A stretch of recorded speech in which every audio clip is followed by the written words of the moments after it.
Olá, muito boa noite. Entrando no ar, mais um resumo do dia, o seu Jornal da Noite da Causa Operária TV, nesta terça-feira, dia 8 de junho de 2016. Nosso programa que tem como tema central hoje o recrudescimento, mais ditadura no país. Na PM, Bolsonaro acima de tudo. E no judiciário, a ditadura do STF. STF vai decidir sobre a realização da Copa América no Brasil. Bom, nós vamos tratar desses temas, destacando aí o fortalecimento das articulações golpistas, fascistas de Bolsonaro, junto às Forças Armadas, e também incluindo as polícias militares, e também o poder totalmente arbitrário, né, do Supremo Tribunal Federal sobre decidir sobre tudo, né? Inclusive se tem Copa de futebol no país ou não. Bom, nós vamos falar aqui de várias lutas, como a greve dos garis em São Paulo por vacina. Vamos destacar também aqui o anúncio do governo pressionado de que vai prorrogar o auxílio emergencial. A miséria, o auxílio esmola, e é preciso sair às ruas, intensificar a mobilização para garantir um auxílio de verdade enquanto durar a pandemia. Vamos falar da crise do PSDB e vamos tratar aqui também da situação da Covid e das eleições no Peru, muito próximas de um resultado, mas ainda um resultado final não definido, né? E nós vamos ver aqui qual é o impasse, qual é a situação, vamos apresentar os dados, né, o destaque internacional do nosso programa de hoje. Bom, então você que está aí conosco, participe, compartilhe, né, pedindo a todos vocês aí que compartilhe adoidado o link aqui do nosso canal, e vamos dar um salve aí para todos vocês que já estão conosco nessa transmissão, né, e que vão nos ajudar aí divulgando, compartilhando o link do programa nos grupos do Facebook, do WhatsApp, Telegram, Twitter, etc, etc, etc. Né? Vem para cá, chama o pessoal para assistir. Tem gente que está se preparando para daqui a pouco assistir o jogo do Brasil contra o Paraguai pelas eliminatórias da Copa, né? Mas antes disso, fica por aqui com a gente no resumo do dia, né? Deixa de lado aí os jornais da imprensa capitalista, né, da imprensa golpista, que mentem descaradamente e defendem os interesses dos grandes capitalistas, dos inimigos do povo. Bom, o nosso salve aí para Cecília Maria, nossa companheira, lá de Brasília, Alexia Carla, que está pedindo ajuda de Deus aí para que o STF barre a Copa América. Vamos falar disso daqui a pouquinho. O Lucas Ramos, mandando aqui um salve para o PCO. PCO, o terror da esquerda pequeno burguês, diz o Lucas. O Cidadão Sem Bens, né, mandando um salve para a gente aí, e colocando aí o seu fora Bozo. O Aurélio dos Santos, Blacking Belchior, né, dizendo que ele está 24 horas, 48 horas ligado no PCO. Legal, muito bom aí, Blacking Belchior. O nosso salve também para o Chama BR, Chama o Brasil. PM igual a polícia mercenária, diz ele aqui. E o STF, ele complementa, é uma piada. O Sérgio, duas vezes Sérgio, Brasil virou consórcio. Todo PM pensa que é fazendeiro. O Cidadão Sem Bem, já falei. O Bruno do Espírito Santo, boa noite. A companheira Ana Matos, chegando também por aqui. O Raimundo Loyola. O Compa 29, Reflexão Sempre, nossa amiga Silvia Mio,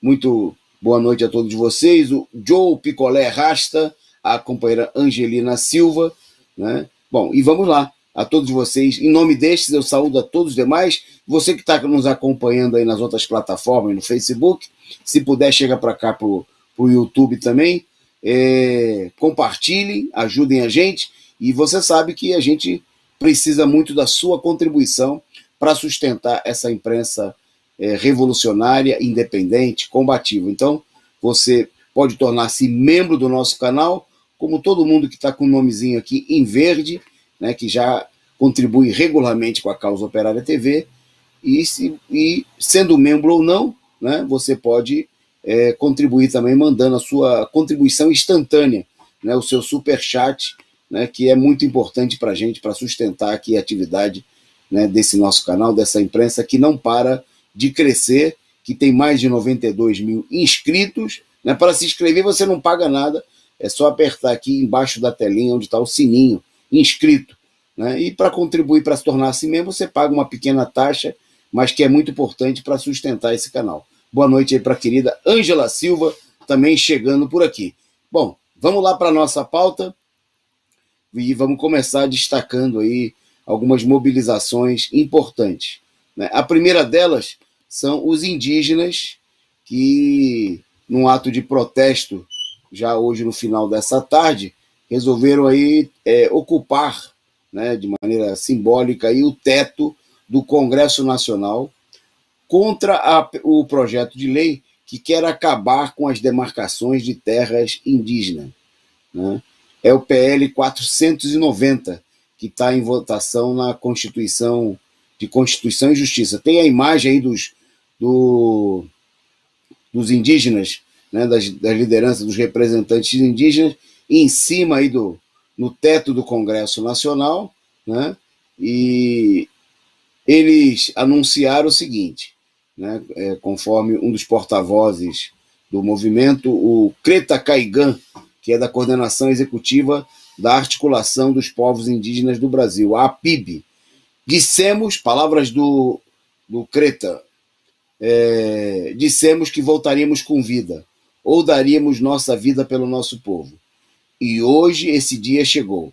Estamos aqui porque não temos mais escolha. Bom, os indígenas se colocaram aí em cima do teto do Congresso Nacional com flechas, né, apontando para o alto, cantaram e dançaram como forma de protesto, né, obrigando inclusive aí já vários senadores e deputados a se pronunciarem, né, a conversarem com os indígenas e prometerem aí tentar agir contra os protestos, contra o projeto de lei 490, né, parte da política direitista, né, do governo Bolsonaro, que quer tratorar, passar por cima dos direitos dos povos indígenas, acabar aí com a demarcação, não só acabar com a demarcação de terras, né, como também roubar, como vem fazendo, aí, promovendo a invasão das terras indígenas por madeireiros, mineradores, né, e todo tipo de esquemas de ataque aos indígenas, de exploração, de matança, né, e de lideranças indígenas. Então aí os indígenas, parabéns aí pela iniciativa. É preciso, né, seria necessário nesse momento que as grandes organizações nacionais dos trabalhadores explorados se somassem aí a essa iniciativa, né, e que também vamos convidar os povos indígenas a se somar às mobilizações para derrubar o governo Bolsonaro, né, porque é preciso colocar para fora Bolsonaro, para fora, para acabar com esse processo de devastação, de destruição, de ataque aos interesses, né, aos direitos dos povos indígenas. Né? Então, salve aí a luta dos povos indígenas e todo o apoio, e também a necessidade de impulsionar e de unificar essa luta com a luta dos trabalhadores da cidade do campo, com as mobilizações que vão acontecer no próximo dia 19.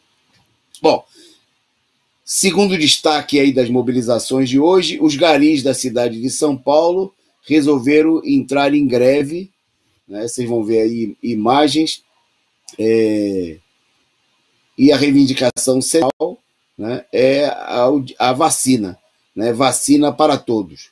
Né? Os garis aí, milhares de garis que estão nunca pararam de trabalhar em momento nenhum, né? Esse negócio do fique em casa, né, para os garis, como para a imensa maioria da classe operária, nunca existiu, né? E eles se lançaram aí às ruas dizendo: sem vacina, sem coleta. Né? Só em São Paulo são 17 mil trabalhadores da limpeza urbana, que, segundo o sindicato da categoria, teriam aderido aí em massa à greve. Né? São 18 toneladas de lixos que são recolhidas diariamente aqui na capital paulista. Né? A paralisação é de 24 horas, né? É uma maneira de protesto, né? Mas é preciso impulsionar, é um começo, né? Obviamente que aí o caráter limitado da manifestação está vinculado aí às próprias direções que estão contendo ainda a mobilização dos trabalhadores, mas sem dúvida nenhuma é um passo importante, né? E é preciso levantar as outras reivindicações, aí, reajuste salarial, acabar com a política de escravização, né? Os trabalhadores que só tomaram na cabeça aí durante a pandemia, né? Com vários casos aí nas manifestações, vocês estão vendo aí os garis levantaram inclusive cartazes exigindo a vacina e também denunciando aí os companheiros que morreram no último período contaminados, né, pela Covid, pela exposição, né, uma vez que os garis estão nas ruas aí, contato direto aí com a população, correndo um enorme risco, né? Não há, a gente vê aí, quem acompanha o trabalho dos garis vê que não há aí distribuição, como acontece na maioria das empresas, não há distribuição de equipamentos adequados, nem para o trabalho regular, né, que esses trabalhadores importantes realizam, e ainda mais agora na época da pandemia. Né? É como destacava aqui em alguns programas atrás o companheiro Edson, que é apresentador aqui do Resumo do Dia conosco, a situação nos Correios, onde entregaram máscara, 3 máscaras para a pessoa usar aí ao longo de meses, né? Sendo que a máscara deveria ser trocada regularmente. Né? Então, a situação é a falta de equipamento de proteção e segurança, né? Sem vacina, sem nada. É preciso exigir a vacina, vacina já, como diz aí o chamado, sem vacina, sem coleta.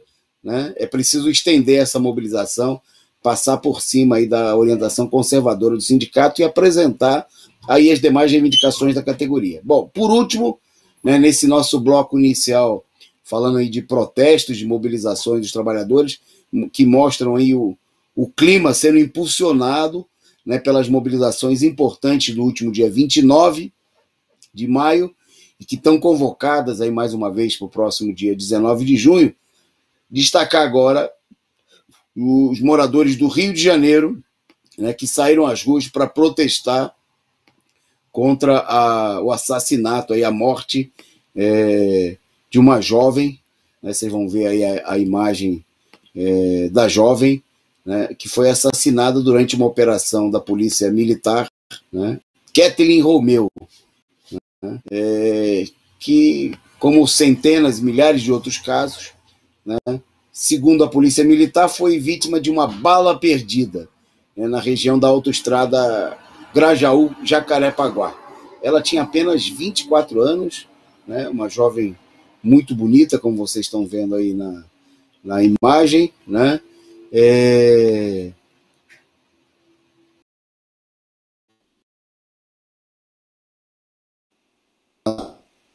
Grávida, e já chegou ao hospital sem vida. Né?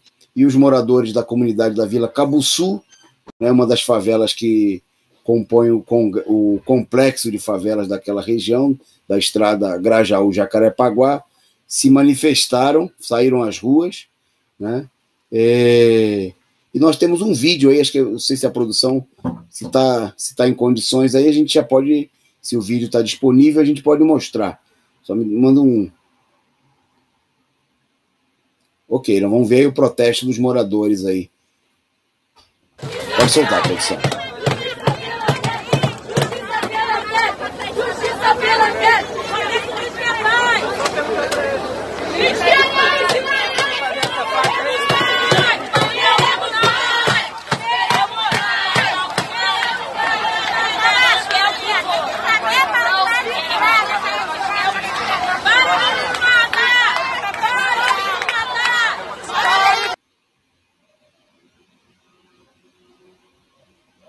Ok, vocês viram aí o protesto dos moradores da Zona Norte do Rio de Janeiro, né, depois do assassinato da jovem Kathleen, grávida, né, Como sempre, a desculpa da polícia são as tais balas perdidas, balas que sempre encontram, né, pessoas jovens, negros, moradores da periferia, né, essas balas perdidas nunca são disparadas aí nos bairros nobres da burguesia, tanto no Rio de Janeiro como nos outros lugares, né, mas essas balas perdidas compõem aí a enorme lista, né, de milhares de pessoas que todo ano são mortas, em sua maioria negros, trabalhadores, gente inocente e até crianças, né? Nós estamos vendo o caso aí da jovem Kathleen, uma mulher, né, muito jovem, 24 anos, né, grávida, né, mas essa situação que se repete aí, ceifando a vida aí de jovens, trabalhadores, crianças, né, na política criminosa dessa verdadeira organização de terror da população trabalhadora e negra do Brasil, que é a Polícia Militar, que precisa ser dissolvida, né? Que precisa acabar com essa chacina permanente, né? Essa política de terror e de repressão contra o povo pobre e preto. Bom,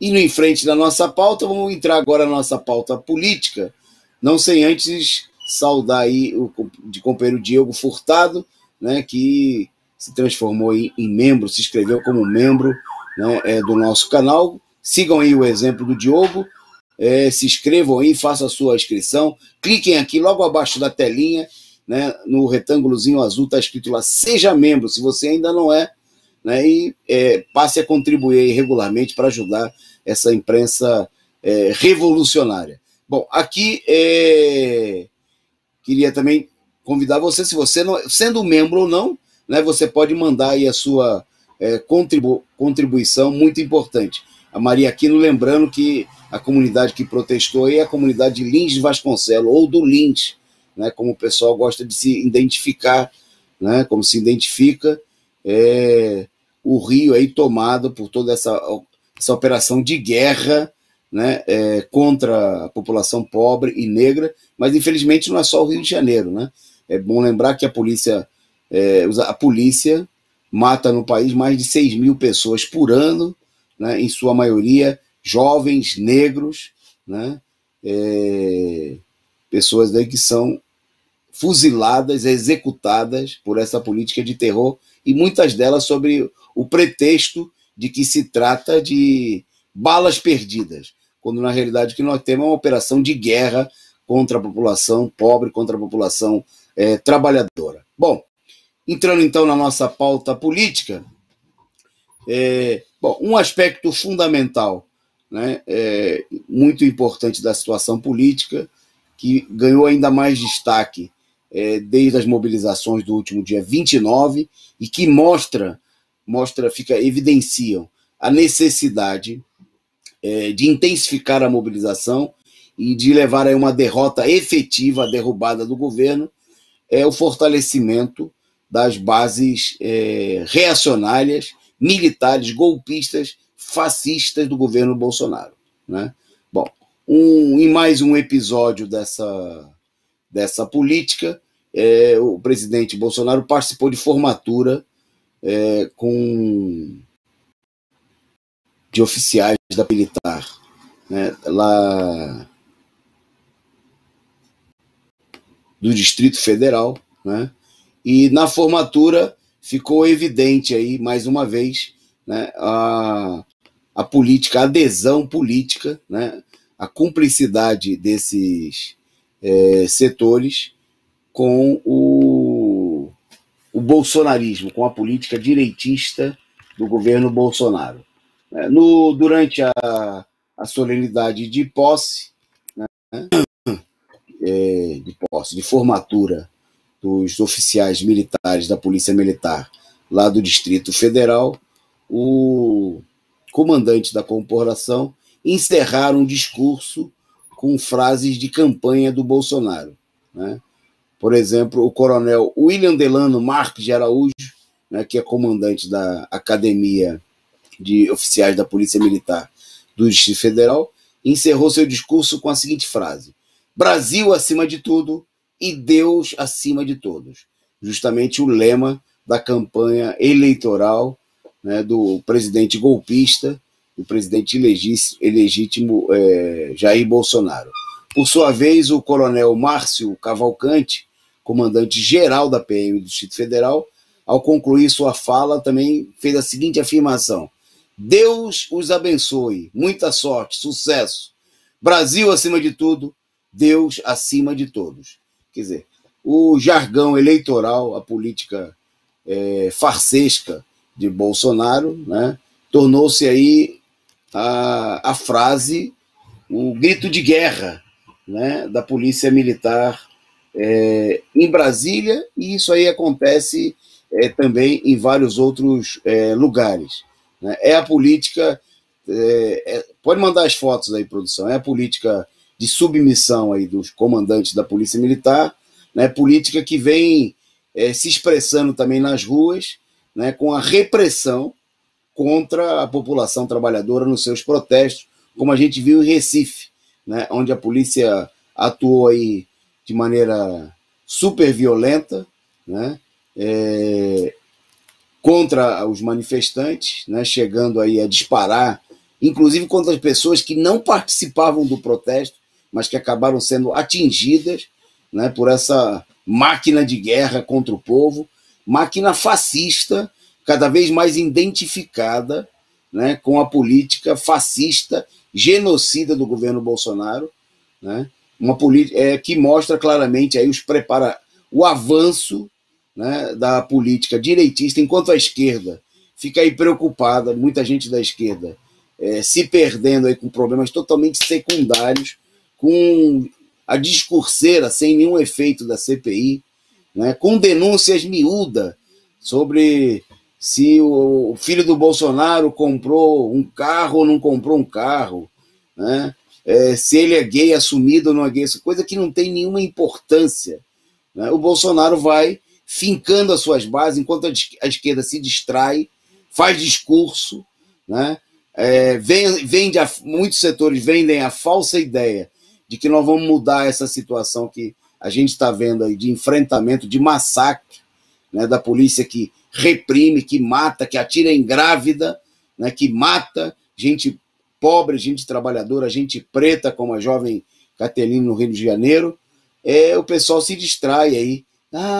Será que vamos fazer um acordo, né, para aprovar um relatório favorável na CPI? Coisas que não têm a menor importância, que nem de longe representam aí um enfrentamento com a política criminosa que o governo Bolsonaro leva adiante. Bom, eu destaco também, como parte dessa política ofensiva, né,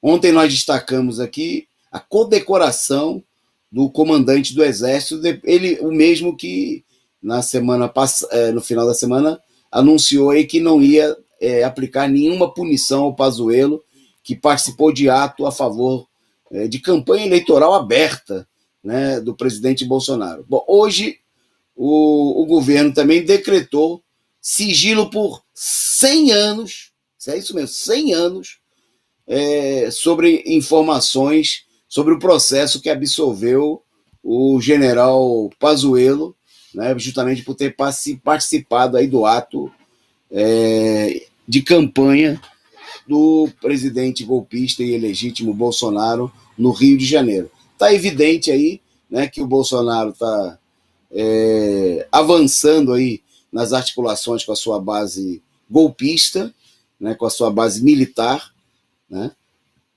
e diante disso a esquerda, as organizações dos trabalhadores, da juventude, dos explorados em geral, tem que abrir o olho e tomar consciência da gravidade da situação, né, que avança no sentido muito claro de uma política golpista, de fortalecimento, né, da presença dos militares, dos setores mais reacionários, da polícia militar, dos setores mais criminosos das forças de reação do país.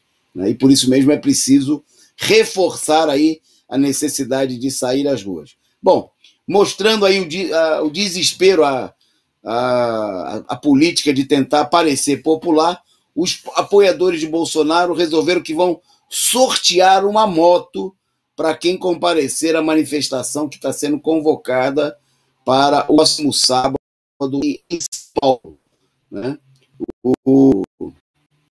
Os apoiadores de Bolsonaro anunciaram que vão sortear uma moto para quem participar da motocicleta, ou como é que chama? Motocicleta, tem outro nome aí que eu agora esqueci. Tem no cartaz aí, tá aí que vai aparecer para vocês. Bom, estão marcando uma concentração para sábado, a apelação é total, sorteio de moto, acelera para Cristo com Bolsonaro, quer dizer, todo tipo de apelação reacionária, né, fascista, e ainda sorteio de prêmio, né, para ver se o pessoal... É evidentemente uma operação de propaganda de quem não tem o apoio para realizar, né, os atos gigantescos que a esquerda promoveu no dia 29 e vai promover de novo no dia 19 em todo o país, para levar mais de 1 milhão de pessoas às ruas, e aí o pessoal faz essa operação de marketing, né, onde com certeza, aí, como no Rio de Janeiro, vai ter aí inúmeros e inúmeros setores militares, né, principalmente da polícia militar, mas também de outros setores, né, e todo tipo dos setores mais decompostos aí da classe média, que vão para a rua para celebrar, para comemorar, né, aí a política genocida do governo Bolsonaro, né, e apelam aí, sorteio, o lema Bolsonaro, motocicletada, acelera com Cristo, né, com Bolsonaro, todo tipo de apelação, de baixaria, né, para tentar aí, contrabalançar e mostrar um apoio que existe em uma medida, mas que é cada vez menor, né, diante da revolta popular e da rejeição do governo Bolsonaro. Bom, antes da gente seguir na pauta, agradecer aqui o superchat, a figurinha simpática do Joe Picolé Rasta, que mandou aí sua contribuição para ajudar a sustentar aqui o canal, e mandou ele comentando aqui: vamos nos espelhar nos índios e ocupar os prédios dos poderes também. Muito bem, tá aí o Joe Rasta defendendo aí a necessidade de seguir o exemplo dos índios e ocupar os prédios públicos. Certíssimo. Saudar aí a inscrição como membro do nosso canal do companheiro Eduardo Toledo. Seja bem-vindo aí como membro do nosso canal, e convocar vocês que estão nos assistindo a fazerem o mesmo, né? A seguirem os bons exemplos aí do Joe Picolé Rasta, né? Contribuir aqui com o nosso programa, e do Eduardo Toledo, né? E do Diogo, que se transformaram aí, se tornaram membros do nosso canal e vão dar aquela contribuição mensal para sustentar esse canal independente, combativo, revolucionário. Bom, mostrando aí que o governo está sob forte pressão, né, e que além de encenar apoio aí com passeio de moto, né, tomado aí por militares, por grupos paramilitares, por pessoal contratado, né? A gente viu aqui nos últimos atos, foram postados aí imagens de grupos bolsonaristas oferecendo R$150 para as pessoas participarem da manifestação, né? O que não vai faltar aí é moto contratada, né? Moto de setores militares aí, organizados pela própria polícia militar, como está acontecendo em vários estados. Bom, mas mostrando que tem uma pressão sobre o governo que precisa ser ampliada. O próprio ministro Paulo Guedes anunciou a prorrogação do auxílio emergencial, da esmola, que vem sendo paga nesse momento, por 2 ou 3 meses. Né? O anúncio foi feito pelo próprio ministro da Economia, que mesmo não anunciou inicialmente aí o valor das parcelas, né? Houve aí declarações na imprensa de que o valor deveria ser aí o mesmo da miséria atual, entre R$105 e R$375, né? Que não vem sendo pago a todo mundo que precisa, é bom que se diga de passagem, né? E que é uma parcela ínfima, ultra pequena, se comparada com o auxílio que está sendo dado aí aos bancos, né, os bancos que já abocanham mais de 1 trilhão, né, do orçamento público aí, por conta do pagamento de juros e serviços da fraudulenta e usurária dívida pública, e que só nesse ano aí já tiveram um acréscimo de mais de 150 bilhões naquilo que eles vão receber por conta do aumento da taxa de juros, né, a taxa Selic aí que não para de crescer. Bom, mas o ministro anunciou hoje, né, que está em análise aí o pagamento do auxílio emergencial por mais 2 ou 3 meses, segundo ele, até que toda a população adulta esteja vacinada, né? Palavras do Paulo Guedes: possivelmente nós vamos estender agora o auxílio por mais 2 ou 3 meses, porque a pandemia está aí. Será? Né? O Bolsonaro está dizendo que já está acabando. Segundo, ele completou ainda dizendo o seguinte: os governadores estão dizendo que em 2 ou 3 meses a população brasileira adulta vai estar toda vacinada. Então nós vamos renovar por 2 ou 3 meses. E logo depois entra, então, o que ele anuncia como sendo aí o novo Bolsa Família supostamente reforçado.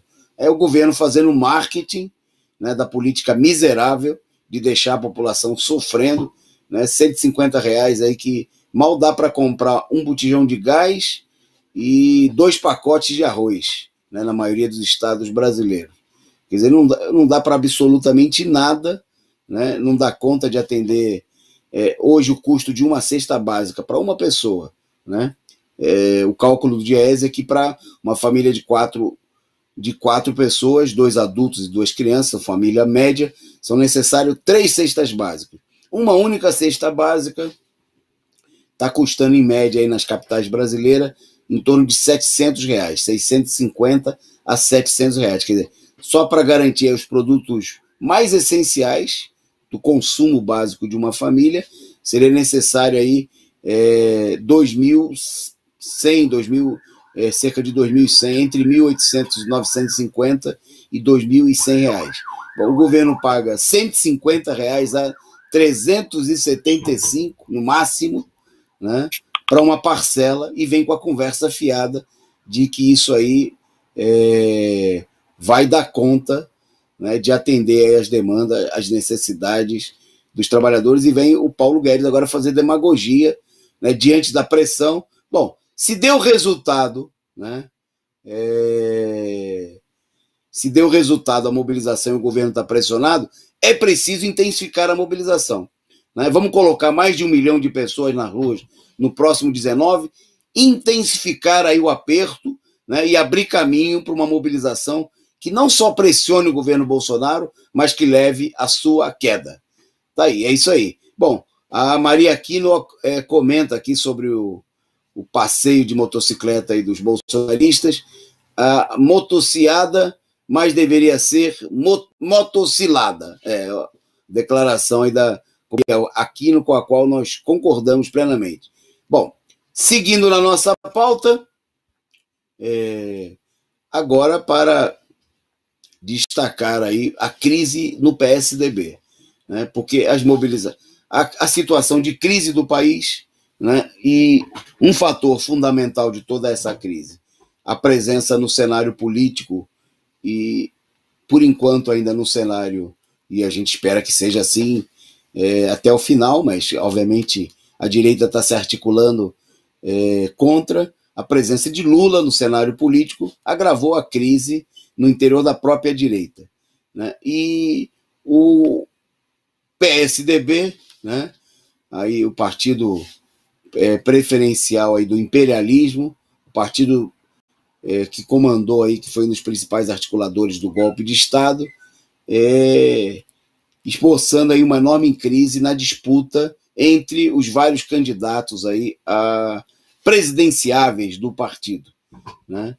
A crise levou aí a uma decisão da Executiva Nacional do PSDB, que acabou adiando para as próximas semanas uma decisão mais definitiva, né, sobre a realização das prévias, né, mas adotou isso porque os critérios adotados aí pelo setor responsável pela organização das prévias, desagradou e está gerando uma crise aí com um dos principais presidenciáveis. Tem a imagem aí dos presidenciáveis do PSDB, né? Vocês têm na foto da nossa produção.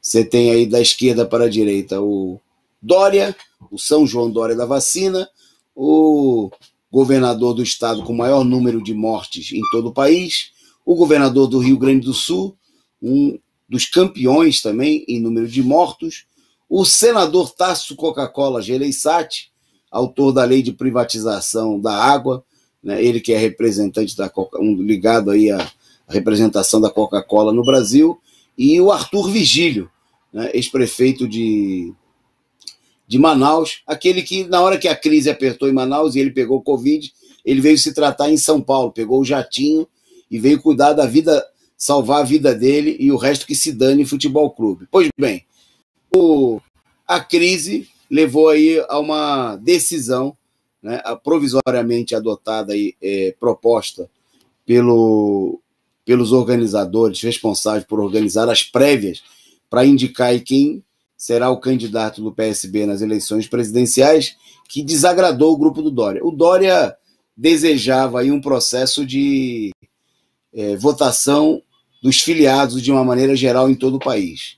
Isso não é porque ele é democrata e quer participação dos supostos da base de filiados do PSDB, mas porque o São Paulo, né, tem o maior número de filiados, tem pelo menos 22%, segundo foi divulgado pela imprensa capitalista, 22% do número de filiados do partido, né? Isso aí já com o controle da máquina do Estado, obviamente, muitos cargos, né, ofereceria aí ao governador de São Paulo supostamente uma vantagem na disputa. Mas o critério adotado, né,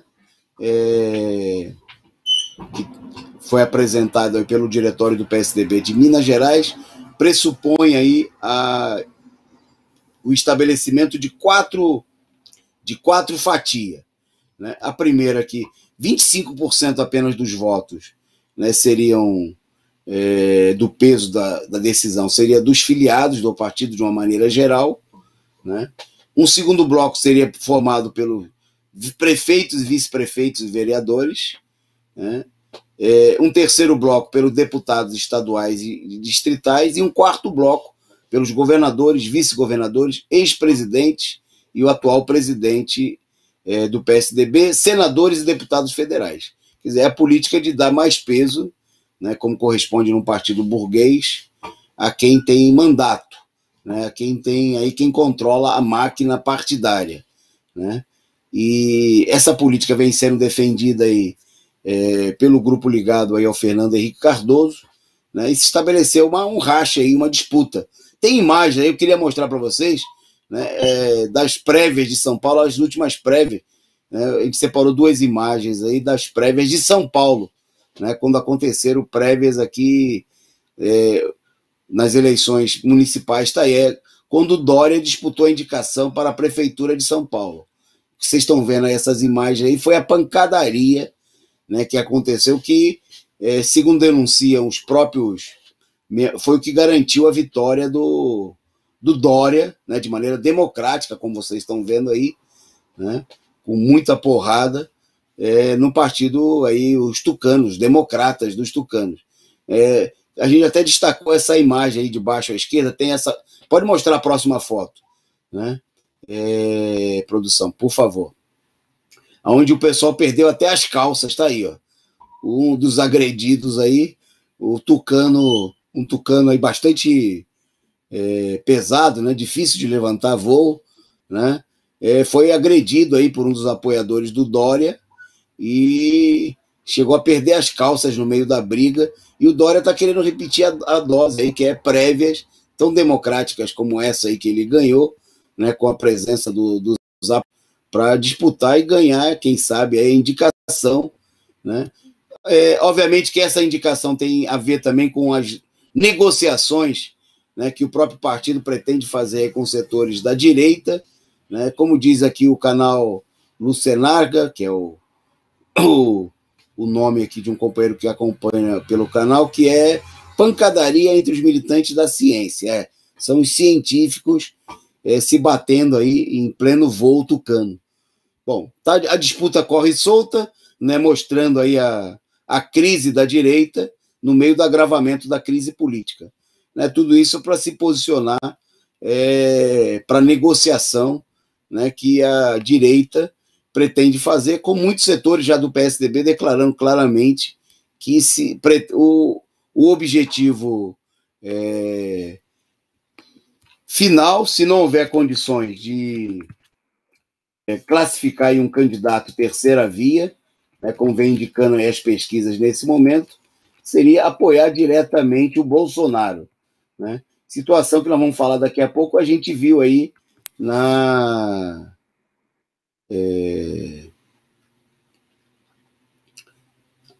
eleição do Peru, né?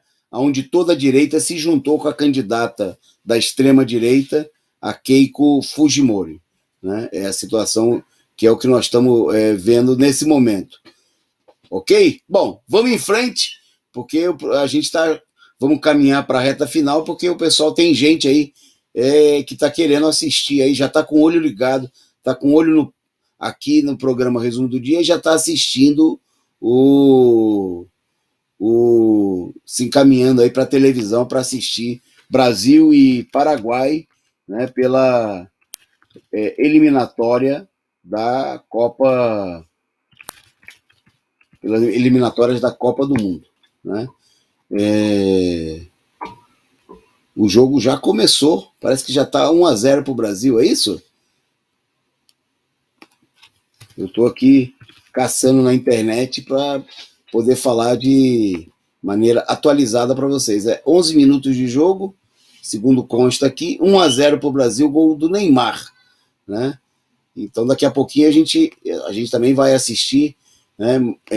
Bom, esse jogo aí, só antes de destacar, nosso objetivo aqui não é o comentário futebolístico, mas só dando uma arranhada, se vencer na noite de hoje, o Tite vai igualar a marca das campanhas do Brasil nas eliminatórias para a Copa de 1970.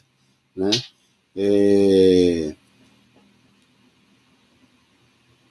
No torneio realizado em 1969, quando o Brasil venceu as 6 primeiras partidas, ou seja, todas as que disputou para garantir a vaga no Mundial. Né? E o aproveitamento da equipe foi de 100%. Então, o Tite, se o Brasil vencer aí o Paraguai, vai igualar a marca da seleção de 1970. É lógico que o futebol nem se compara, né, do ponto de vista da qualidade, mas um feito importante aí no momento, depois de uma intensa crise. Bom, mas o destaque nosso aqui toda essa análise aí da eliminatória da Copa, vocês podem assistir aí no programa de quinta-feira do Zona do Agrião, né? O que a gente quer destacar aqui é a situação política envolvendo aí mais uma vez a Copa América, porque o Supremo Tribunal Federal marcou a sessão extraordinária na próxima quinta-feira, depois de amanhã, para analisar aí a suspensão da realização dos Jogos da Copa América aqui no Brasil. Ontem nós falamos já um pouco desse tema, do caráter reacionário dessa política, né? E a gente queria, em primeiro lugar, destacar o seguinte: o caráter é totalmente arbitrário, né, de que uma instância do judiciário brasileiro, seja ela qual for, mas aqui já foi parar, o caso foi parar no Supremo Tribunal Federal, né, que nos últimos anos aí resolveu meter o bedelho em tudo que, né, é a ditadura do judiciário. Né? O judiciário só não tem tropas como o Bolsonaro, mas o caráter ditatorial, né, dessa corte é um negócio impressionante. O judiciário esteve à frente do golpe de Estado, o judiciário legitimou das eleições de 2018, condenando e mantendo preso ilegalmente o ex-presidente Luiz Inácio Lula da Silva, caçando a candidatura do Lula através do TSE. Bom, e agora o Supremo quer se meter, marcou para essa quinta-feira, a pedido da ministra Carmen Lúcia, o presidente do tribunal, Luiz Fux, marcou para esta quinta uma sessão virtual para discutir uma eventual suspensão da realização da Copa América no Brasil. Bom, a Carmen Lúcia, né, ressaltou a excepcional urgência e relevância do caso. Porque no Brasil não está acontecendo nada de importante, né?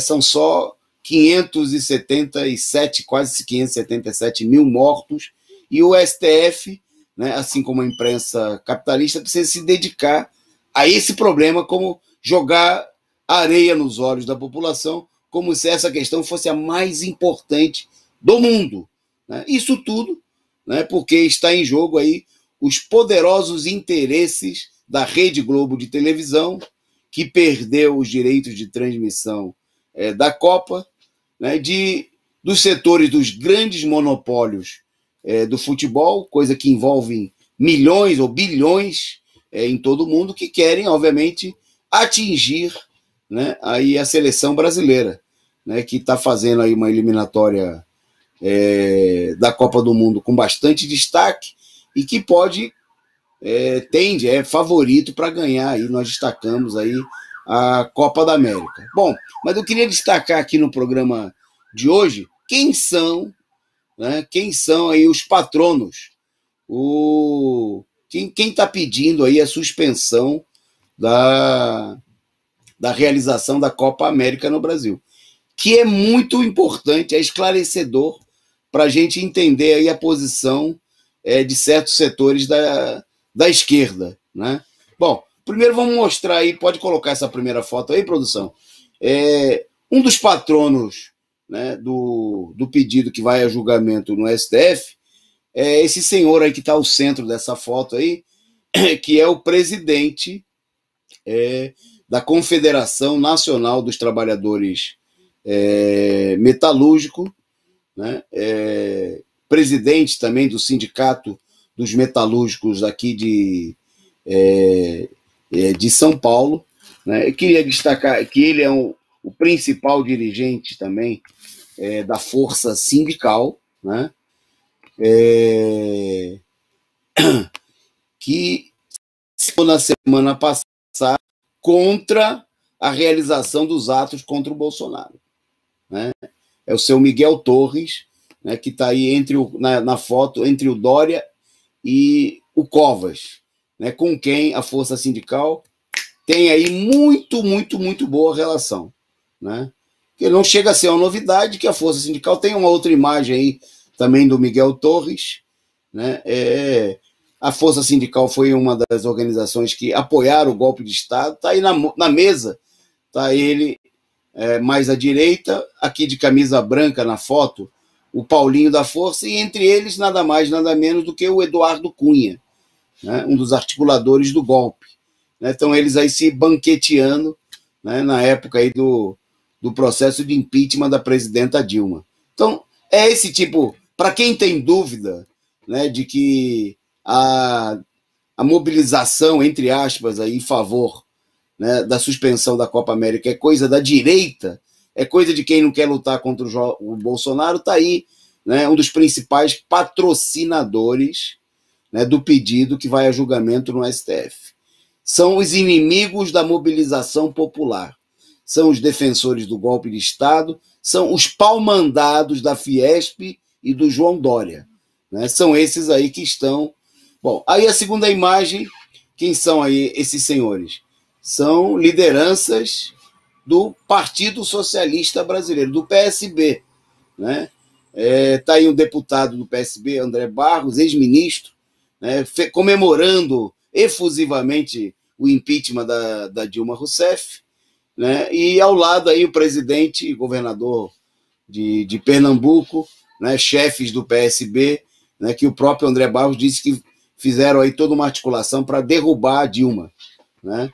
O Partido Socialista Brasileiro, o PSB, que na reunião, na plenária nacional, né, que deliberou aí o ato do dia 29 de maio, foi juntamente com o PSTU os únicos partidos que se opuseram na reunião a uma mobilização de rua para derrubar o Bolsonaro. né? Então tá aí, ó. É só olhar quem está pedindo aí a cassação da Copa América, que a gente entende claramente que isso é uma articulação da direita, né, da direita golpista, que não tem nada, absolutamente nada a ver, né, com um setor da esquerda aí que entra na onda de gaiato, né, que se deixa levar pela política da Rede Globo, como fizeram em 2014, né? Exatamente, como lembra aqui o Joe Picolé, são os desgraçados que acabaram com a aposentadoria do povo, né, que votaram a reforma da Previdência, que votaram a reforma trabalhista, né, que apoiaram a reforma trabalhista. Esses senhores aí são os caras que estão contra a Copa América, porque eles são pau-mandados, né, dos capitalistas da Fiesp, do Dória, da Rede Globo, né? Então, diga-me com quem andas, eu direi quem és. Né? Qual é o interesse? Não tem nada a ver, isso aí não tem nada a ver com uma política de esquerda, né? A gente não tem que ter nenhuma ilusão, por isso nós estamos totalmente contra, né, a fazer protesto aí, desviar, dividir os trabalhadores, fazer protesto contra a Copa. Né? Nós queremos fazer protesto para derrubar o Bolsonaro, para exigir vacina, né, para exigir auxílio emergencial de verdade, para exigir aí medidas como a redução do trabalho, da jornada de trabalho, para lutar contra a privatização. Né? Nada, né, de desviar, de perder o foco, de deixar como aconteceu lá em 2013, 2014, e que quem ditou, quem disse qual era a pauta, qual era a reivindicação que o movimento de luta dos trabalhadores tinha que seguir, foi a direita, foi a Rede Globo, né, que tomou conta das manifestações. Né? Nós não vamos cair nessa conversa fiada, né?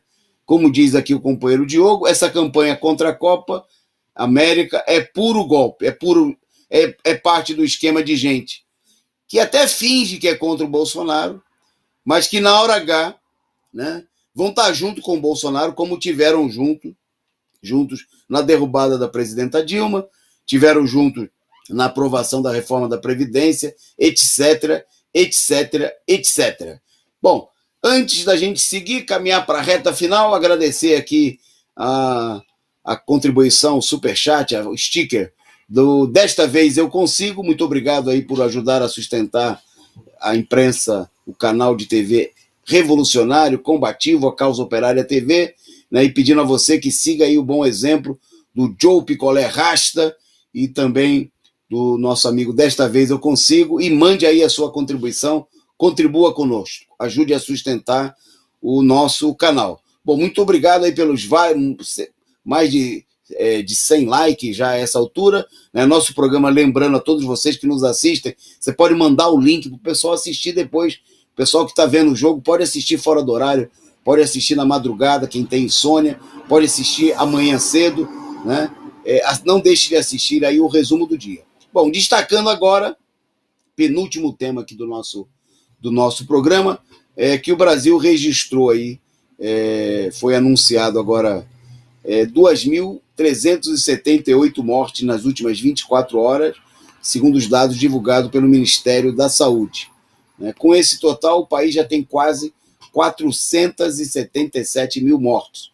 Tem aí o primeiro quadro, aí, o quadro do Ministério da Saúde. Pode colocar para a gente, por favor, produção. Aí, vocês têm na telinha. 2.378 mortes a mais nas últimas 24 horas, as mortes oficiais registradas pelo governo federal, né? Que a gente sabe nunca corresponde exatamente à realidade. E 52.911 casos a mais, e o país ultrapassou nas últimas 24 horas a marca de 17 milhões de pessoas infectadas. São 17 milhões e 37 mil. Bom, São Paulo ultrapassou a marca de 115 mil mortos, né, do São Paulo, do eficiente, científico governador São João Dória da vacina, né, enquanto nesse ranking macabro, em segundo lugar, aparece o Rio de Janeiro, que está chegando aí, está perto dos 52 mil mortos. Em terceiro, Minas Gerais, quase 42 mil mortos. E em quarto, né, outro governo do PSDB, o Rio Grande do Sul, outro presidenciável do PSDB, o governador Leite, 29 mil mortos, 29.082 mortos. Você tem aí na tabelinha, você pode consultar aí o número. Esses dados vêm aparecendo cada vez mais com menos destaque, né, na imprensa capitalista. Bom, e tem a outra tabelinha que mostra para a gente aí só o balanço, né, o número total do que foi divulgado agora à noite pelo consórcio das secretarias estaduais de saúde e da imprensa capitalista. Mais uma vez, o número diverge um tanto, né? Segundo esse número divulgado agora à noite, os mortos já ultrapassaram e chegaram a quase 2.700, né? E ultrapassou a marca de 477 mil. Né? Então nós estamos vendo aí que nós estamos caminhando de novo, né? Isso, terça-feira, né? A situação é começo do mês de junho, e nós temos aí uma elevação significativa dos números anunciados. Né? E enquanto tudo isso acontece, eles ficam aí discutindo que tem que reabrir tudo, né? Que tem que reabrir escola, a vacinação segue a passo de tartaruga, né? 11% apenas da população que deveria ser vacinada recebeu as 2 doses da vacina, né?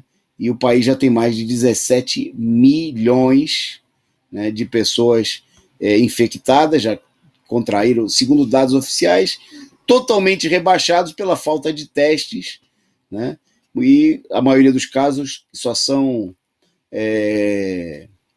certificados, né, quando a pessoa já está numa situação meio caótica e vai procurar os hospitais, porque a população tem dificuldade de ter acesso aos testes, né, que, quando cobrados, são caros, muito caros para a maioria da população, mais de R$100 em média, né, coisa de 10% de um salário mínimo. Bom, antes da gente ir para o próximo tema, o Peru, né, o Dom Baggio destacando aqui, normalizaram 2.700 mortes por dia. Ninguém mais comenta, exatamente. Na imprensa capitalista isso não tem nenhum destaque, né? É como se fosse aí uma coisa normal, como diz aí o Dom Baggio, o Diogo, a companheira Ângela Silva, né? Porque sua maioria é gente pobre, né? É gente humilde, é gente trabalhadora sem recursos, né? Que a única arma que tem para se defender é sair à luta, é se mobilizar, né? Porque ou a gente derrota o governo Bolsonaro, ou a gente coloca 1 milhão, 2 milhões, quantos milhões de pessoas forem necessários para levar à queda do governo, ou o governo vai matar mais de 1 milhão de pessoas, né? Não só o governo Bolsonaro, mas toda a direita que está profundamente comprometida com essa política, como a gente vê no número de mortos, né, aí nos estados. Bom, nosso tema de destaque nesse final do programa são as eleições, onde nós falamos aqui, né, eleições que foram realizadas no domingo no Peru, e no dia de hoje seguiu o impasse. Né, seguiu o impasse porque avançou muito pouco aí o resultado, a apuração. Na noite de ontem, tem uma imagem aí, o candidato que ocupa aí o lugar de candidato da esquerda nas eleições, né, presidenciais no Peru, realizou aí um ato, aí os apoiadores realizaram uma vigília, né, os apoiadores do Pedro Castilho,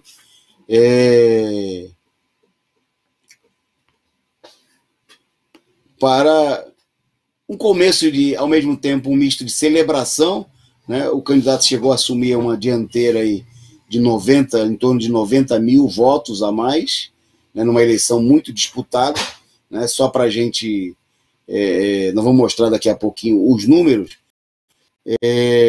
essa diferença não chega nem a ponto percentual, né? Bom, e ele chamou atenção para o risco de fraude, né? E a eleição segue amarrada desde ontem, né? A apuração de ontem para hoje não avançou. Ontem, mais de 90% dos votos já estavam apurados, né? De ontem para hoje não avançou nem 5%. Né? Vocês estão vendo o ato muito grande aí na capital, em Lima, né, com o candidato da esquerda aí na sacada do prédio da sede da campanha. Bom, mas também a candidata da direita, né, já se preparou para usar o discurso do Trump aí de que teve fraude na eleição, né? Seja para justificar uma fraude efetivamente que lhe beneficie, né, ou para preparar um argumento aí diante de uma possível derrota. O fato é que a eleição permanece no impasse, né? E nesse momento, né, nós temos a seguinte situação que nós vamos mostrar também aí para vocês. O Pedro Castilho, né, no último resultado divulgado pelo órgão eleitoral, o correspondente ao Tribunal Superior Eleitoral do Peru, ele continua com 50,3% dos votos, 8.676.000 votos, enquanto a candidata, tá aí, tá aparecendo na telinha para vocês, espero que esteja visível, vocês estão vendo aí a votação apurada, né, do candidato da esquerda, e na sequência vamos mostrar aí o resultado, o resultado apurado por enquanto para a candidata da direita, né, que aparece aí em laranja, é uma laranja do imperialismo, a Keiko, né, Fujimori, que tem 49,7% dos votos, né, nesse momento, quando constam aí apurados aí quase 96,7% dos votos. Qual é a pegadinha? Qual é o problema que não dá ainda para declarar? Na realidade, não tem apurado os dados divulgados pela Junta Eleitoral, não é um total de votos apurados, é um total de urnas apuradas, né? Quer dizer, foram contabilizadas 96,7% das urnas. Bom, e um peso que tem nesse momento do que está faltando são as urnas do exterior, né? No exterior foram computados até agora 56,8%, quase 57% dos votos. E no exterior, a candidata da extrema-direita tem 66% dos votos contra 33,8% dos votos do Castilho. Não dá para prever ainda se os votos que vêm do exterior serão suficientes, né, para uma ultrapassagem da direita, né? Só para a gente destacar um caso do exterior, eu destaco o caso dos Estados Unidos, né? Só para a gente ter uma ideia, né? Nos Estados Unidos foram contabilizados. Os Estados Unidos tem mais de 300 mil peruanos morando com direito a votos, eram 310 mil peruanos com direito a voto. E lá foram apuradas 64,3% das urnas. E lá a Keiko, a candidata do imperialismo, tem 78% dos votos, né, contra 22% aproximadamente do Pedro Castilho, o candidato da esquerda. Quer dizer, não há aí uma divulgação de qual é o total de eleitores que falta apurar, né, esses números não estão claros, né. A gente viu um golpe muito parecido na eleição no Equador, que demorou uma semana para os resultados serem contabilizados, e finalmente havia um empate aí entre os segundos colocados, né, e demorou uma semana e acabaram chegando a um acordo e classificaram o candidato banqueiro, o candidato da direita, que acabou ganhando a eleição no segundo turno, né. Então a gente deve não entrar no oba-oba ainda, né. A vitória do candidato da esquerda também representaria uma vitória muito parcial, né, já que não é uma representação de esquerda genuína, combatida, testada aí com um programa de defesa das reivindicações dos trabalhadores, mas é uma esquerda muito limitada, um candidato bastante conservador, mas de qualquer maneira está expressando aí a crise, né, de conjunto na América Latina, e seja qual for o resultado, tem de dar lugar a um agravamento da própria crise e da polarização política no Peru, como acontece em toda a América Latina, no Peru, que tem mais de 180 mil mortos reconhecidos nessa pandemia. Nós vamos ficando por aqui, porque deu a nossa hora, né? A gente agradece muito a vocês aí que participaram dessa nossa transmissão, né? Compartilhem o link. A gente volta amanhã com mais um resumo do dia, agradecendo também a nossa produção aí sobre o comando do companheiro Diogo. Muito obrigado. A gente volta amanhã. Segue aí a programação da Causa Operária TV. Acompanhe, né? Desde as 7 horas tem programa ao vivo, Rádio Peão, né? E ao longo do dia, uma farta programação com programas culturais, de programas dos mais diversos setores, da juventude, dos negros, das mulheres, esporte, cultura. Fique com a Causa Operária TV, né? Ajude a fortalecer a imprensa revolucionária combativa. Boa noite, que vença o Brasil e de goleada. Um abraço.